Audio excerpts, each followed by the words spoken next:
waxyaabaha la sunneeyey maalinka jumce waxaa ka mid ah qofku inuu badiyo nabiga sallallahu alayhi wasallam salliga uu ku sallinayo sida xadiidka Anas uu tilmaamayo akthiru salata alayya yawm aljum'ati wa laylat aljum'ah faman salla alayya salatan sallallahu alayhi biha 10 nabigu wuxuu leeyahay badiya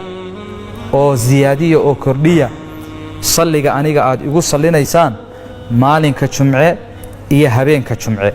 waayo qofkii aniga igu salliya ilaahay baa isagana 10 jeer ku sallinaya buu nabigu tilmaamay bal nabigu sallallahu alayhi wasallam wuxuu tilmaamay salliga aynu ku sallinayno in loo soo bandhigayo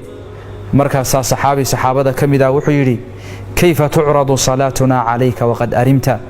rasuulkii allah salliga yaga sidee baa lagu soo bandhigayaa adigoo baaliyoobay oo dhulka ku milmay markaas nabigu sallallahu alayhi wasallam wuxuu ku yiri inna allaha harrama ala al-ardi an ta'kula ajsad al-anbiya ilaahay subhanahu wa ta'ala dhulka waa ka xarimay inuu cuno shirarka anbiyada inuu cuno ilaahay dhulka waa ka xarimay